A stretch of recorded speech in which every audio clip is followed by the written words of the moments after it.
What's up, everybody? I'm Aaron Hale, your host, and this is the Point of Impact. I am so glad you made it. Each week, I try to bring you a subject matter expert in various areas of life so that you can unlock the true you, that potential you that you're trying to achieve.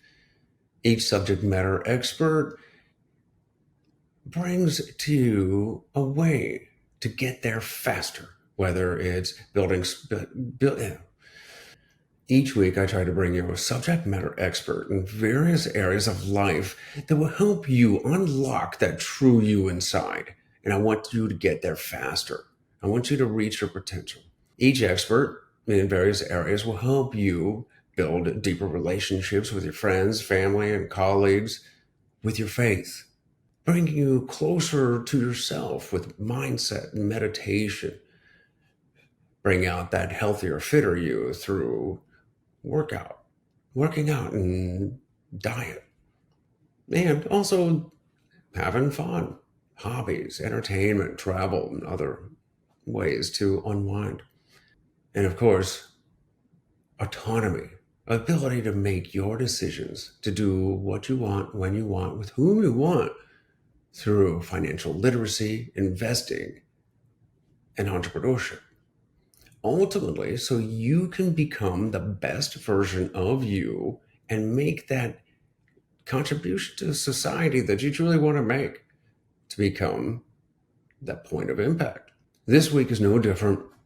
I've got an incredible guest, a former Marine truck driver turned recruiter who, while still on active duty, began journaling his journey to financial freedom through a former Marine Corps truck driver and recruiter who, while still on active duty, began jotting down his journey to financial freedom. A journal became a blog, a podcast, a Facebook group that has grown in a few short years to over 60,000 members and still growing. He wrote a book, started a mastermind, of which I'm a proud member. TikToks, Reels, YouTube videos, the man is everywhere. And he is making an impact in spades. Not only has he built financial freedom for himself, but he's created a community. Not only has he created financial freedom for himself, but he's also created a community where people can do the same for themselves. Military centric, it has information it's military centric. It has information that's relevant to everybody. The From Military to Millionaire community is a place where you can go to learn, but not only to learn, to also share knowledge, to give back, to make that impact in others' lives. It's an incredible community. I'm proud to be a part, and I'm also glad to bring David Pere to this week's episode of Point of Impact. Before we get to the show, I ask for a quick favor. If you would, please leave the show a 5-star rating. Give it a review. Share it with somebody you care about that you believe will appreciate it as well. That way, not only do we get to a broader audience, but we're also able to attract incredible guests like David Pere, Johnny Joey Jones, Steve Sims, Jason Drees, and so much more. I appreciate it, and you would be making that small impact. Without further ado, my conversation with David Pere. How are you, my man? It's so great to have you on the show. I'm good, brother. I'm good. Stoked to be here. How are Doing you? fantastic. I'm recovering, and besides a couple missing toenails, I'm glad to be in air conditioning. Can you feel your nipples? How about you? What have you been up to lately? Can you feel your nipples again yet? Oh man, I have been, let's see. I just got back from Las Vegas. I was at the WealthCon, Ryan Pineda's event. And not too much other than that. I got a couple of small events coming up. Speaking at one of Steve Sims' speakeasies in Los Angeles next month, and then going to the UFC fight in Boston. Have you been to one of those speakeasies yet, or is this be your first? This will be the first. Yeah, I'm excited to meet And Sim. that's when? August 14th. Because he's invited me to the New Orleans. I think that's Oh, October. But yeah. I'm considering it. But of course, eyes, ears. Um, I'd have to, to hire somebody and buy a second seat or something. Yeah. Anyways, that's awesome. How do you decide which conferences, conventions, speakeasies are worthwhile to go to, or you just try to maximize that? And do you have, say, like an agenda of your own? Do you have I have heard people saying they've got a list of people they need to, they intend to meet and connect with while they're there. Is that something you do? Yeah, I'm really bad at saying no. That's part of it. The other part, what I realized earlier this year, one of the criteria was essentially like if I'm getting either paid to attend or at least like travel and the ticket is covered or lodging and the ticket. So for example, this past week, uh, I had to get there, but my buddy had said, "Hey, I want you to come record a podcast on my in-person show, and I will pay for your ticket for the event, and you can crash at my house." And so I was like, "Oh, all I got to do is get there. Easy. I'll spend a week in Vegas for, the cost of airfare, which is not very much to get to Vegas because obviously Vegas wants it to be affordable to get there." And the speakeasy, that one, that's not necessarily it. I mean, I'm speaking there, so it's not necessarily the worst thing in the world, but I'm also taking advantage of the fact that I've got a bunch of friends out there. So that one was kind of like, okay, I'm going to go see a bunch of friends. Um, the other conferences this year that I'm going to, I mean, I've said yes to more than I intended to originally, but it's almost all things where, lodging and at least lodging and ticket was comped. So I just have to kind of get there. And for some of it, like the Bigger Pockets conference, I was going to go already. And so that was a no-brainer.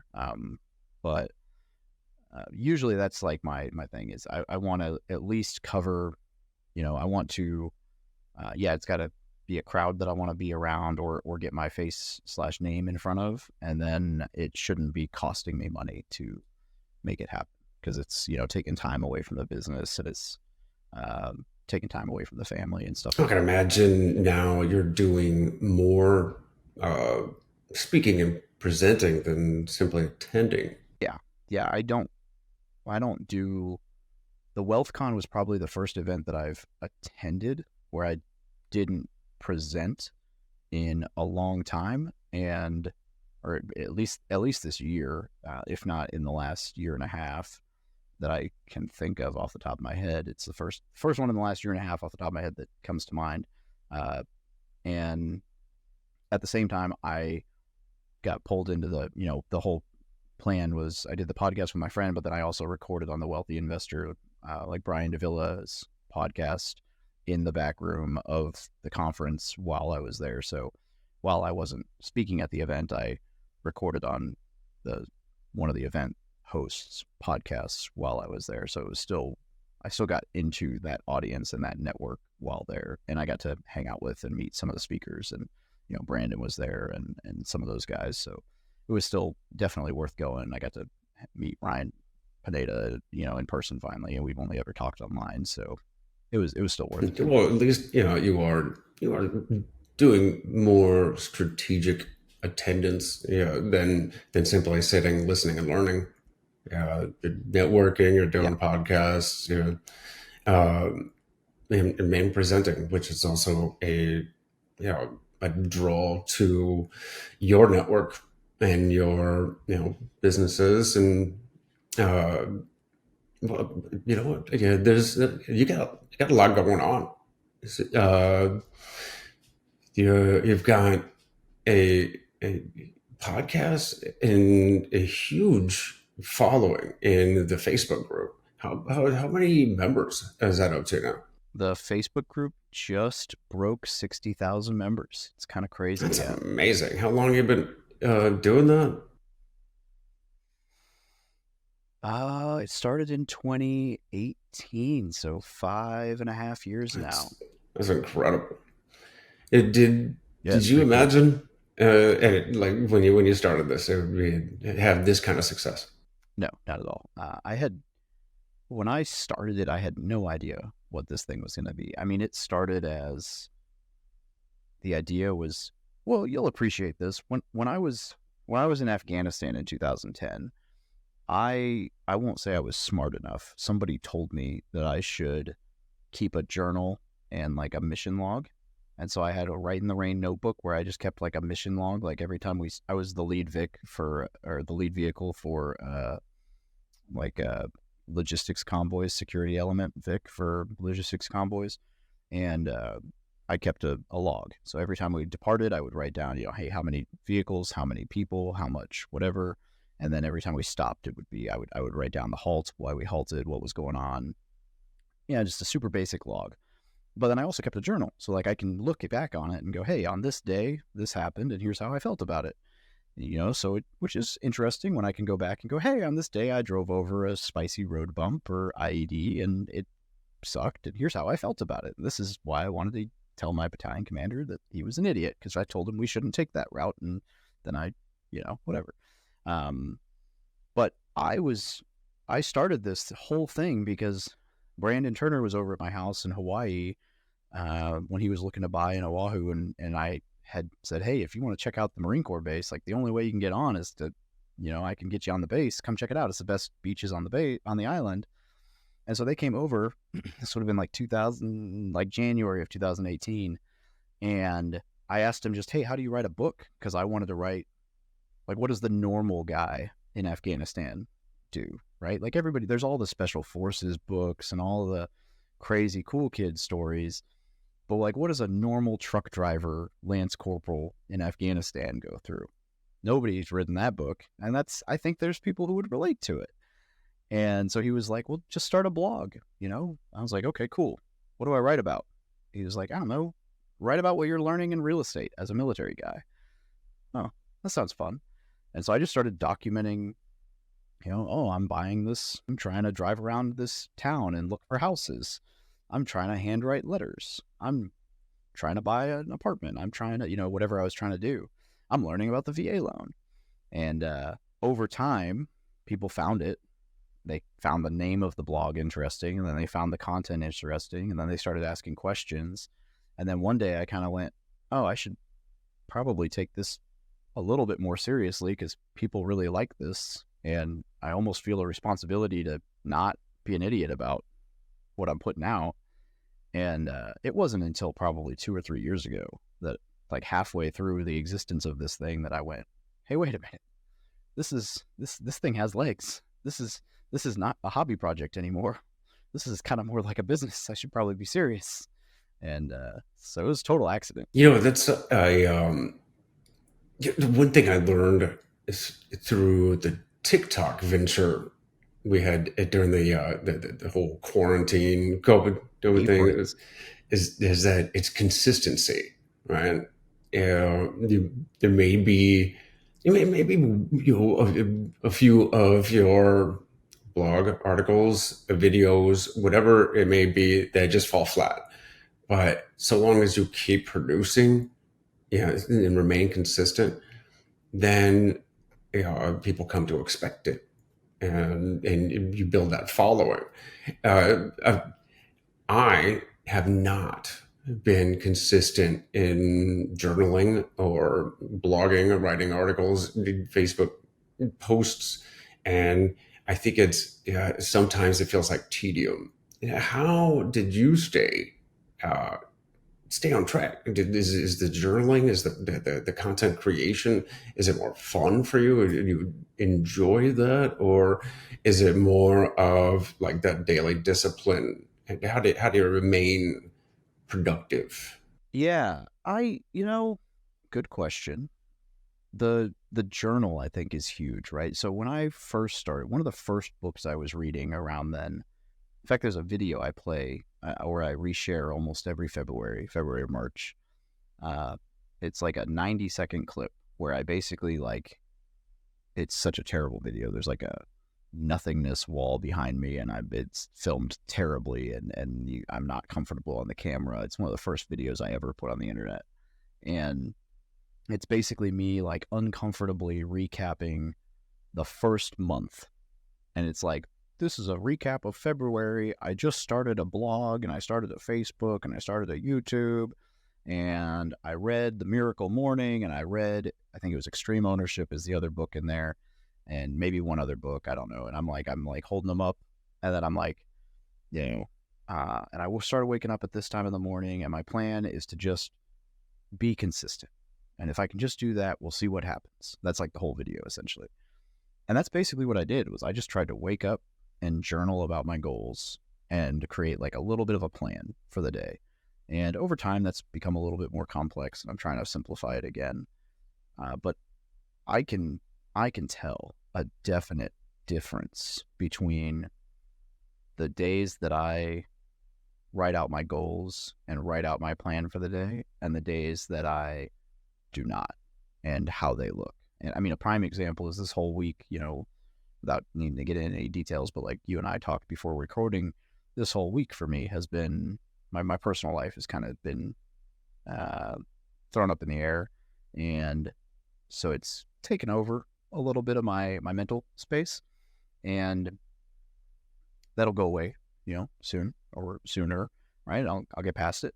But in that interim, I noticed the first few days that I just didn't journal. I was like kind of oversleeping or undersleeping, and I was just out of the routine, and I was just kind of like, man, I'm not really in the mood. I'm in a funk. And that threw the first 2 or 3 days off completely, because it was just like, what am I going to do today? I don't know, blah, blah, blah. But that's been kind of the main thing is just knowing what I needed to do for the month, like doing a monthly plan, a weekly plan, and then a daily plan. And just knowing that like my goal is to put out 1 blog post a week, 2 or 3 at the time. It was like 2 or 3 long form videos and a podcast episode. So I can just record like 1 podcast, 1 blog post, and the blog post can become one of the videos, and then like 2 or 3 small videos, and I can just upload all that. That's not a ton of time. It's just that you have to set aside the time to do it. And I would just try to block that time out. Like, okay, I'm going to record as much of this as I can on this day. And then that way, it was early in the week. So if I can get it all done, then now the hard part's done. As long as I could do that, and I could get to where I was a couple weeks ahead, then I could give myself a little grace. And I just tried to stay consistent with that basic stuff, and those were the most important pieces. And so it's, it's deciding what the most important pieces are for you. For me at the time, it was content. The content has slipped a little bit over time when that wasn't the most important piece.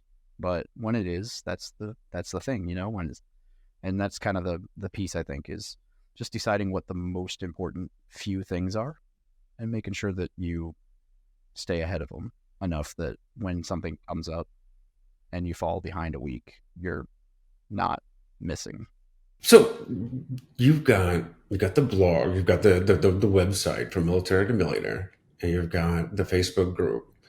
There's YouTube, TikTok, Reels, Instagram. You wrote the book, No BS Guide, and you've got the War Room, and that's just within like the from Military to Millionaire sphere. You're also, of course, doing all sorts of things as for your personal portfolio and business outside, or I guess in relation to the from Military to Millionaire. What has what you said, some of the content has slipped, maybe not writing as many articles. What is your focus right now? I'm trying to get back to a heavy focus on content, for one, because I know that's what helped grow a lot. And I enjoy that. I really do. I love getting the information out there to help people. And I love the organic inbound, people can find me and find the answers to their questions online through me. But part of the main focus right now is readjusting my living situation and some stuff within the life, right? And well, I guess I won't beat around the bush, right? So Dave is getting divorced. is what it is. And so part of that is just figuring out, the best way forward with all of that. Outside of that, my main focus is growing the War Room, right? The not necessarily growing the War Room, but improving the War Room. And by improving, I think it'll naturally grow, but just continuing to improve the onboard process, the quality of the people that we're bringing in to speak, the content that's being provided, the resources that are there within, like building out an actual roadmap within there. So when someone joins, it's like, hey, if you're at this level, here's the things you should watch. If you're at this level, here's the things you should watch. So that it is much more like a journey for people when they join. Because I really think the War Room is like, the Facebook group is free and the Facebook group's great, and there's a ton of wonderful information in there. But I think that the War Room itself is a really phenomenal resource that I haven't pushed enough, and we could help a lot of people if I, really dial it in. And so that's kind of the main focus for me, because I love that community. But yeah, it helped a lot of people, including myself. I've been in the War Room since virtually the beginning, and I look forward to my squad calls. I post questions in the groups and circle and in the Facebook groups, and I've gotten just a wealth of knowledge and information, assistance from fellow War Room members, and so I think it's an incredible resource and community itself. Not to mention the From Military to Millionaire Facebook group in general. But the best part about it is that I get to share what I've learned with other members, because everybody's, they're all on their different, you know, steps along the different paths, and we all learn different things at different times, and so there's a lot to know out there. So it's great to be. This is a platform to collaborate. So let me take this opportunity to say thanks. Um, Thank you. Appreciate having you in the community. but I do. I mean, it's a lot. It's been very prolific in the last few years, and I wanted to kind of pull back the curtain a little bit on, you start with the blog, and then you started the podcast, and uh, it I think you had me on as a guest right after I bought my very first property. So I was probably the worst possible candidate for a guest as a real, on a real estate investing or financial podcast. But uh, We were talking about but that was a roller coaster of a first deal.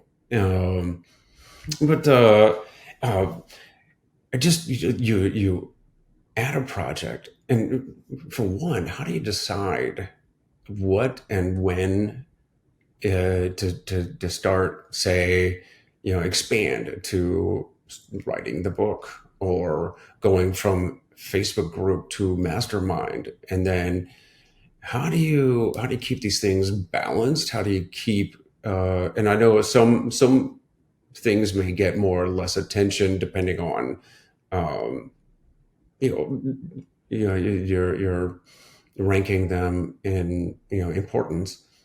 But do you have personal assistant? Do you have employees, somebody that you can help build these things out? Yeah. So for a long time, no, it was just me. I had a executive assistant for about 18 months. I let her go in February, and I had a friend helping me for probably 3.5, 4 months up until May or June.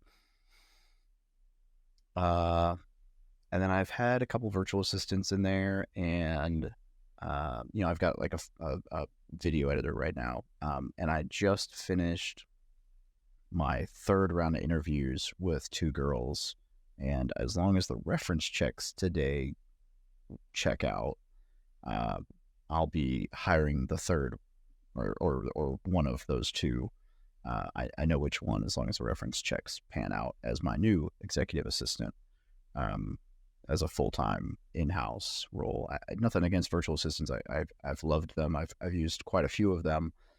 I just also want the ability to be like, hey, I need you to go to the DMV for me for 3 hours. Like, I don't want to do that, because to me, that's a really valuable 3 hours that I don't want to be sitting at the DMV, you know? Um, and with a power of attorney, that kind of stuff can be taken off the plate. And so I have that, or I had that, and it just, I don't really know exactly what happened. The person I had was great for a little while, and then she wasn't. Circumstances changed or whatever. And I have, some decent systems as far as like being able to schedule content on one platform that kind of pushes it everywhere. I have a lot of I do have a lot of automated stuff within my, I use Go High Level as like an all-in-one marketing tool. So a lot of automations in there. And then I have a lot of stuff built out in my Google Drive for like templates for email responses, or, like if I send an email more than once, I'll copy it into the Google Drive as an email template so that I know, hey, if I'm going to send this email, I can just copy paste it so I don't have to type it again. If I'm going to, and so a lot of that built out for the assistant. Hey, if someone sends you this question, here's the template. If someone sends you this, here's the template. If someone sends you like, if this, then that, for scheduling, for emails, for replies, so a lot of that stuff helps. And then as far as like deciding on what projects, man, I kind of just go for whatever seems cool until it either doesn't work or I realize it's not fun. So what I started doing was, like, let's say I have an idea and I'm like, man, this sounds awesome. Or somebody brings me an idea and they like, I might schedule the Zoom call as like a recurring Zoom call and feel it out for 2 or 3 calls. And usually by the second or third call, I'll know I'm either really excited for that third Zoom call or I'm finding a reason to not show up. And if I'm finding a reason to not show up, then that idea dies. And if I'm really excited for that Zoom call, then we're leaning into it, That's, as ridiculous as it sounds, that's often the metric. With writing the book, it was something I was passionate about, so that was easier than some of the stuff. There's another book that I'm writing right now that kind of took a back seat, and a lot of it's just seasons. It just kind of ebbs and flows. It's just a process. There's a lot of things that I've thrown out there and they did absolutely nothing. And sometimes I just delete them. Sometimes I just roll them into something that was working. I launched an entire coaching program at one point that did not do well. And I basically just rolled the content from it into the War Room and said, this is all part of the War Room now. And so if you want this, then you can just join the War Room. And so, it's just trial and error. See what feels good. Just had a conversation with my first introduction call with Jason Dre's coach, Andrew, yesterday. And of course, missed our call yesterday. So, but that was part of the conversation. It was this, the thing about coaching is that it's like stoicism. The Stoics writings where they tell you something you already know, but you're like, duh, and it was just saying, what are the things that you're having trouble doing? What's the stuff that steals your energy and it's like making you procrastinate? And he was looking at my disc, analysis, and it's like, of course. Because you are a communicator, you're the visionary type, and you hate being bogged down in the details. And so, what you need, what do you think? What would it look like if you didn't have to do that? And the reason you're not getting anywhere with this project is because, well, you don't want to do any of that stuff. You don't want to do the details that involved with that. So it makes total sense that, of course, you'd have to find either find a different project that doesn't involve that, or find somebody else that will cover down on those. To be the detail oriented person, to the integrator, to your visionary. Um, Also, again, thank you for the recommendation to Jason Dre's coaching. I'm very suggestible. Uh, but Oh, you and I both on the visionary piece though, dude. That is yeah, to a T. Like details, not my thing at all. I am a train wreck with details. that's the thing, and this is why I wanted to ask you about how you became so prolific. You're so productive. Yeah, you're finding deals. You're closing deals. You're finding investors for your projects. You're also making all of this video content. You're posting to the Facebook group and your circle groups, uh, and you have this regular schedule, and a lot of that is detail oriented. Coming up with the content to record or to write. And I know I need to do more of it myself and become more consistent. But of course, I'm also, like the blindest guy with shiny object syndrome. And I've got all these great ideas. And when it comes down to what do I do next, yeah, like I don't know. And I end up just diving into my emails and looking at all the listings that Redfin sends me. Um, Ooh, that looks like a good one. So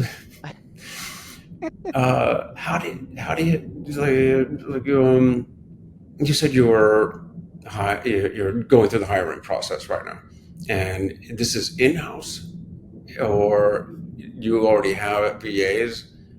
Uh, what is the personal assistant? What would the personal assistant's duties be for you? Yeah. So first, let me just something I didn't mention on your previous question that probably would help you specifically. Well, maybe because I'm the same way. What I do as far as like the content ideas and stuff is because you're a visionary, you're gonna have thoughts throughout the day where you're like, "Ooh, good idea," and then you'll lose it. If you have like Google Keep or something on your phone or like a notepad or a note idea, I just keep a running like checkbox tally in Google Keep of video ideas or blog post Mm-hmm. ideas or things like that, like things to do or whatever. And then the next time I'm like, I got to film content, I'll film like 10 videos off of whatever ideas I had over the last month. And then when I film those 10 videos, now I can just kind of, once they're all done and edited by my editor or whatever, it's easy to take all 10 videos and just kind of schedule them over the next 3 weeks whenever I want them to come out. So I'm not filming a video all day, every day for 3 weeks. I might film all of those videos at once. Like right now, if I looked at my video editor's log, I have 1, 2, 3, 4, 5, 6, 7, 14, 15, 16, 17, 18, 19 videos that my video editor has edited that I have not actually uploaded. And so, that's because mainly because I didn't film content this week because I wasn't really feeling it. And so he just went into my previous podcasts and started pulling clips out. And then he's like, when you get a chance, you've got plenty. And so now I can go and put 3 weeks worth of videos up whenever I have time to upload all 3 weeks worth of videos. And then it's done. And now for the next 3 weeks, I could just coast, which makes it look like I'm really organized. But really, it's just because in one day I can post a bunch of stuff and then not do anything for 3 weeks, and it's going to come out automatically. So that's helpful. Because then if you have ideas randomly, you can forget about them. They're there when you need them. It's nice to have at least enough material, right, to be ahead of the game. It feels good rather than being behind, of course. Um, it's one of the things I'm having difficulty with myself with the podcast is that it's supposed to be uh, once a week an interview, and once a week, at least once a week, a monologue. And I sit down to do, like I said, my own material. And it's, what do I talk about? What material?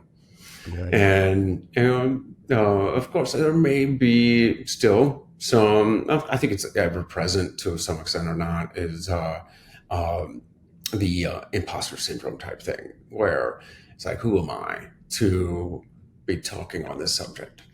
But like you mentioned, I'm just a guy going through the process.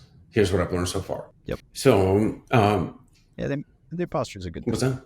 It just means you're growing to the next level, and your identity for where you're at hasn't caught up to where you really are. You said you've got some projects coming up.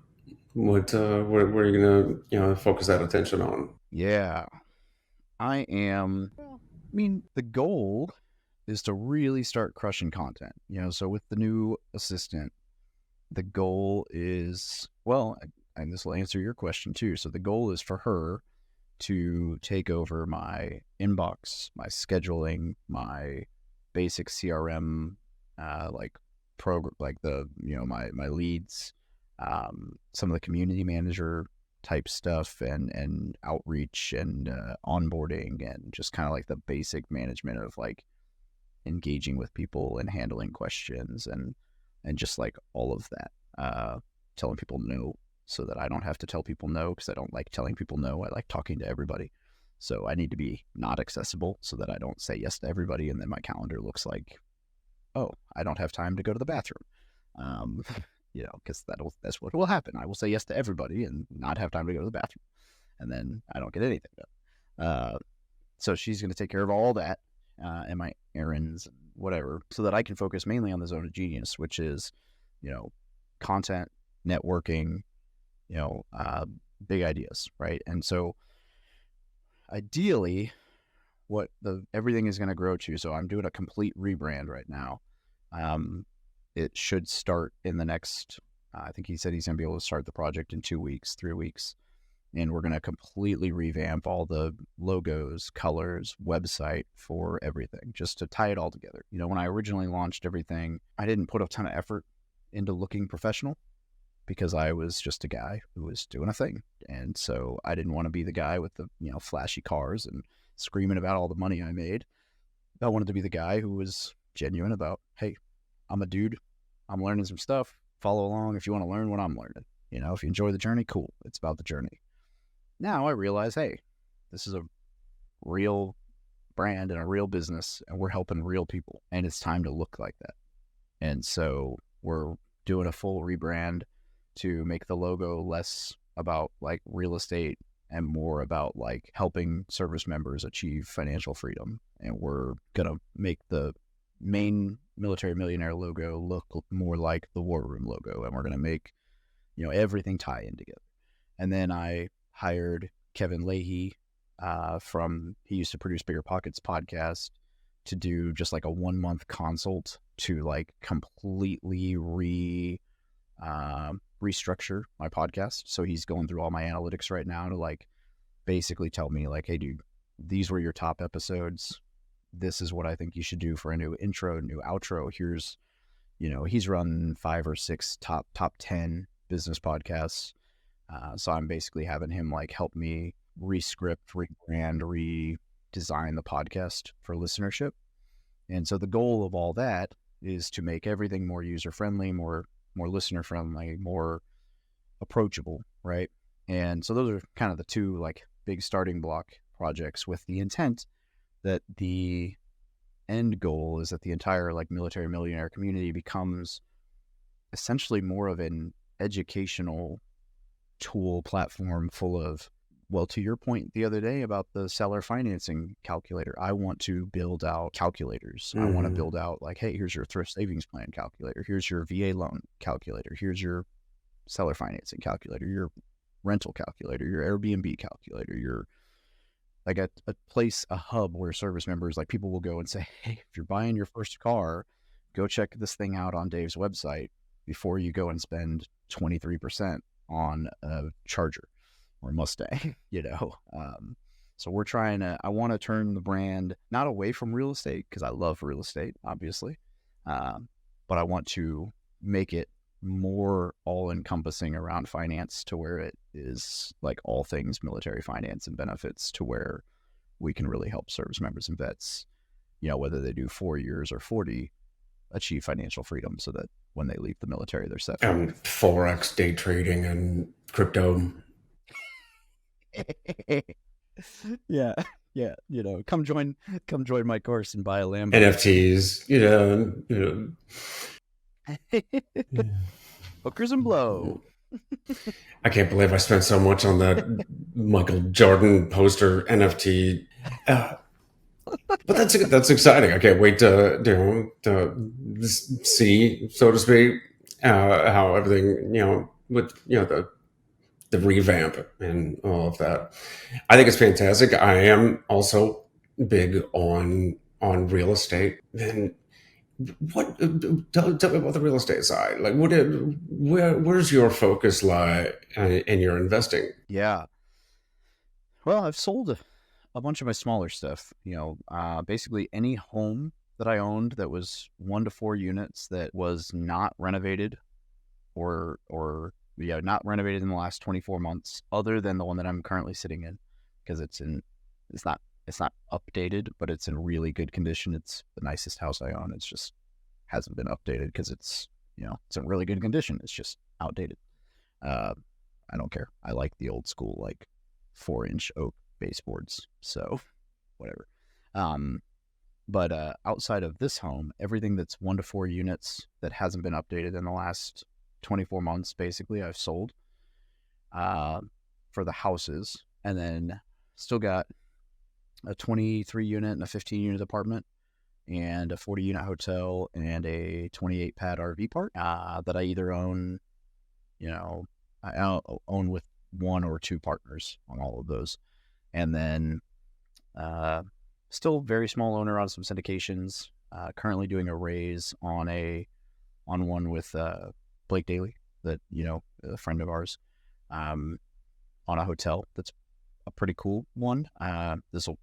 It'll probably be done by the time this episode airs.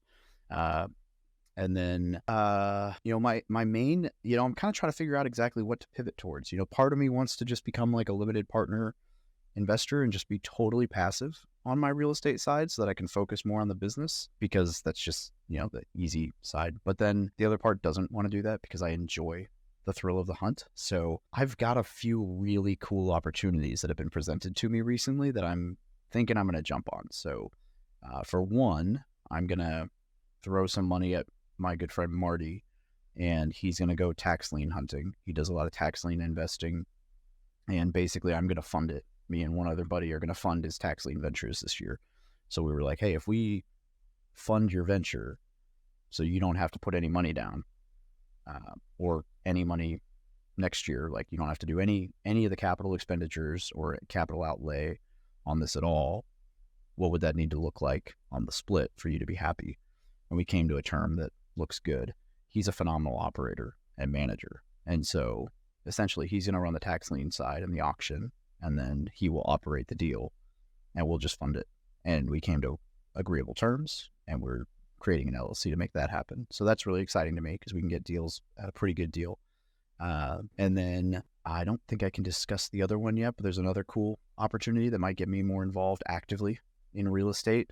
But we'll see. It involves,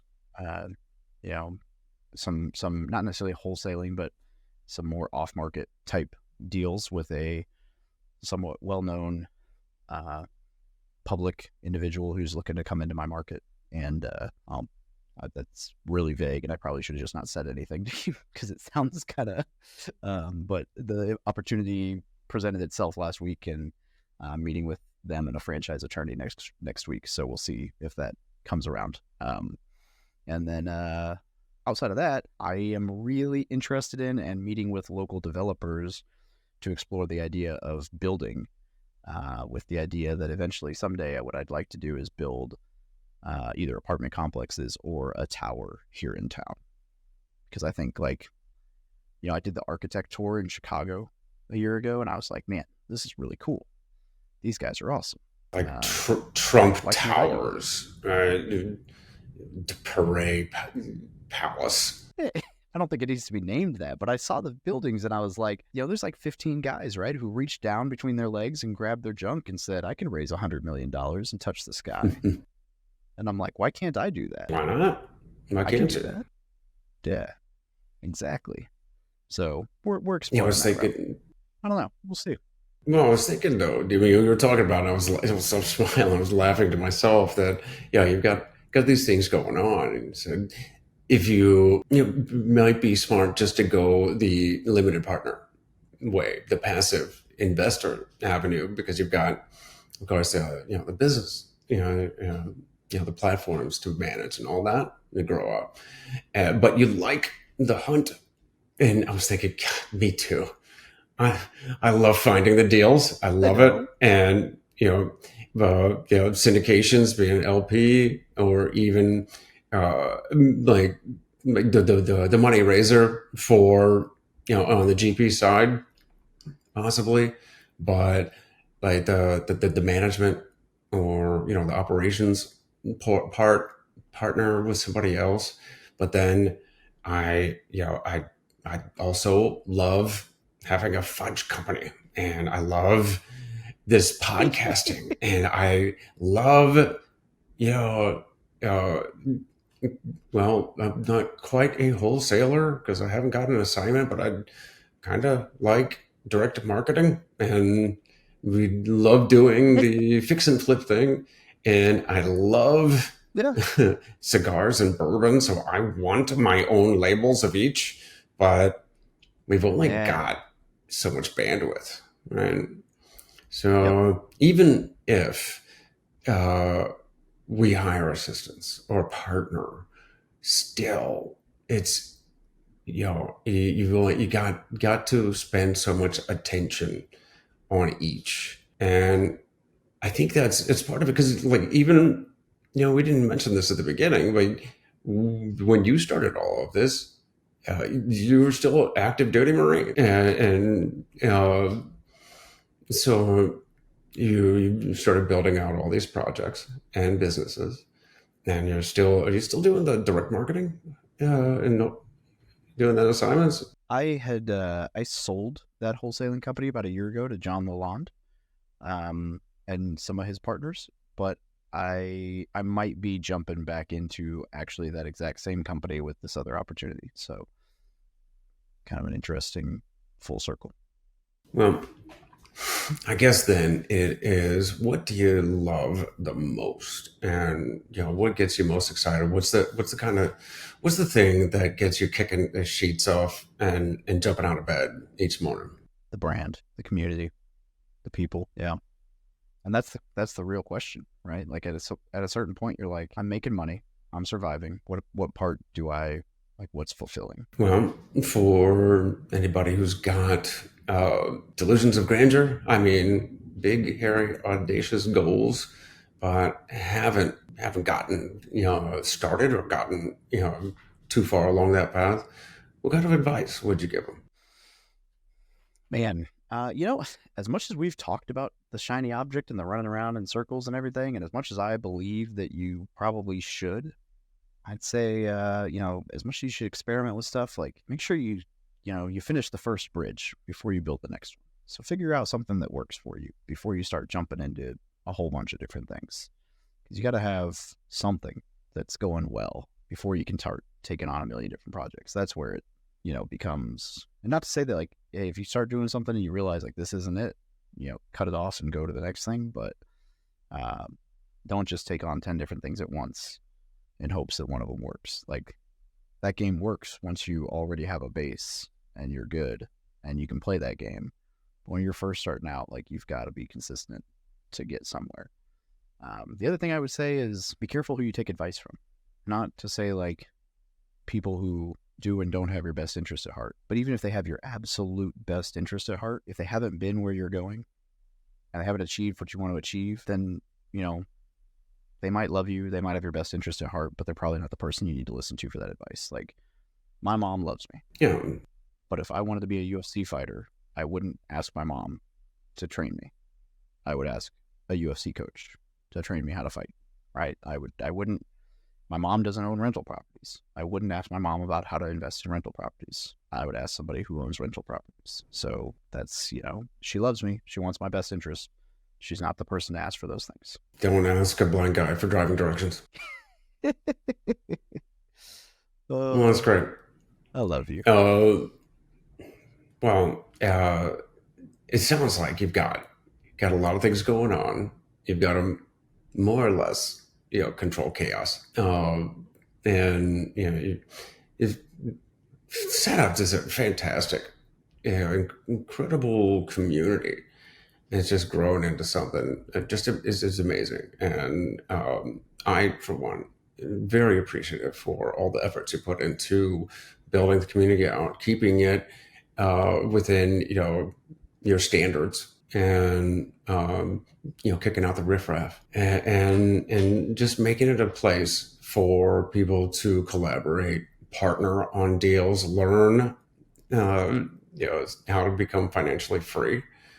It's fantastic, and I wish you all continued success, and I hope it grows even bigger. Before I let you go, I'd like to ask you if there's anything else that maybe I haven't asked that you'd like to share, or maybe I should have asked you. No, well, first off, thank you for that. And I don't know, man. I think we covered just about everything. No, I think if you boil everything down, right, consistency is the key, dude. Now, just keep going back to that coaching call I had yesterday, and how it just asked me, look at, how long would it take for you to reach, what do you think how long would it take for you to reach where you want to go, that vision of a successful you? And then what would it look like? Well, who would you be, and what would you be doing, and what would you not be doing? How did you solve the problem? And if you just look, I always picture how Ed Milet says it. He's chasing the future him, that potential him, and when he gets to the pearly gates, he's going to be greeted by that man who's going to smile and shake his hand and say, "Congratulations, you made it." And that's who I want to be. I think you are well on your way to catching up with that guy, and you're finding your potential and helping others to do the same. Thank you, and congratulations. I appreciate that, brother. Thank you very much. Where can people find you, make contact, find your network, join the War Room, all that kind of stuff? Well, the best spot, and I actually give away a free copy of my book, The No BS Guide, PDF copy, is if they go to the website, thebestpodcastguest.com, which basically links to all my social media platforms. That way people can choose whichever their favorite is. So it's a good little spot, and you can download a free copy of the book. Thebestpodcastguest.com. I know, I couldn't believe that URL was open. Genius. I can't claim the credit for it. That was a Brandon Turner idea. He was trying to help me come up with unique ideas for when I went on the Bigger Pockets podcast, and that one was open, and we were like, oh my gosh, I have to buy that. Buying it right now. That reminds me too, you mentioned it, and I know you've talked about this in the past, how you just kind of offhandedly mentioned how you're just having lunch with Brandon Turner, and how did he is a young guy, but he's kind of made himself the name in real estate investing, through the Bigger Pockets and Open Door and all that. How is it that so early in your real estate and podcasting, blogging journey, you just find yourself sitting and having a chat with Brandon Turner? Dumb luck, man. Dumb luck. He posted in 2017 he was doing a networking event, like a beach meetup in Kailua, Hawaii, when he was out there visiting for a couple weeks. And I went out to, obviously I wanted to meet him, shook his hand, said thank you, but I didn't want to fangirl and hang out the whole time. So I just kind of networked with some of the other local investors, one of which was a guy named Doug. And Doug is Doug Nordman, for anyone who's listening, I guess you could call him like the father of military FIRE movement, right? Like financial independence, retire early. He ran a community for a long time, or a website for a long time, called the Military Guide. And I didn't know any of that. He was just this guy with a ponytail who liked to surf and had, financial freedom. And, he and I hit it off. He was an old submarine guy, retired. And he taught people how to surf for free. He loved surfing. And Doug was like, dude, come surfing with us on Saturday. And I was like, oh, cool. I'll come surfing with you on Saturday. And Doug never mentioned that he was the reason Brandon was on the island and that Brandon was staying with him or staying close and was surfing with him every day. And so I went surfing with Doug, and I showed up, and I ended up on a surfboard with him and Brandon for 4 hours. And then the next day I ended up at lunch with, and it was like David Green had come out to visit Brandon. So it's like David Green, this guy named Corey Numoto, who's a big flipper on Hawaii, Doug, and one other guy. And then like that same trip, Scott came out there. And so like I met Scott and David before either of them had ever written a book. And I just kind of got into the circle. And then I was trying to help Brandon find a house off market on Oahu, by driving for dollars when he was looking for a house. And the small world of it all, I guess, is like the next time they came out, they stayed for 3 or 4 months. They didn't find one on Oahu. Obviously, they moved to Maui, but they bought a car while they were out there, and they couldn't find anywhere to store it. So Brandon texted me one day. He's like, dude, do you know anywhere like to store a car that's not going to cost me an arm and a leg? Because we're not going to be out here again until we find a house, and we don't want to like sell the car. We don't want to ship it back to the mainland. I was like, yeah, dude, I got plenty of space in base housing. Park it I got a 2-car garage. Park it in my car or in my garage. And so I stored his car in my garage for 3.5, 4 months. And then when they moved to Maui, I just drove it over to the other side of the island and shipped it to Maui. And, so Brandon and I, we hit it off a decent amount. And I think the biggest thing was in that first year, I don't know that I ever really asked him for help or advice much, if at all. If he gave it, I tried to do whatever he suggested, right? When he told me, hey, start a blog, start a YouTube channel, I did, and that's what I tell people. If you get around someone like that and they tell you to do something or recommend something, try it, and show them you did, and then they'll take you seriously. And Brandon and I have been friends, or at least acquaintances, whatever you want to call it, for pretty much 6 years. Pretty much everything he touches kind of turns to gold. So he recommends doing something. It's probably wise to go ahead and do that. Well, he's a smart guy. Good dude. That's awesome. I'm glad you had that good fortune and driveway. I'm a terrible surfer. Yeah. Anyways, I really appreciate you coming onto the show, and like I said, everything else you've done, and you're helping others to follow that path, to financial freedom. So I appreciate what you're doing for the military community and everybody in general. So thank you very much. Oh, I appreciate you, and thank you for having me on the show, brother. All right, my man. I'll talk to you again soon. All right. Sounds good. Yep. Have a good one.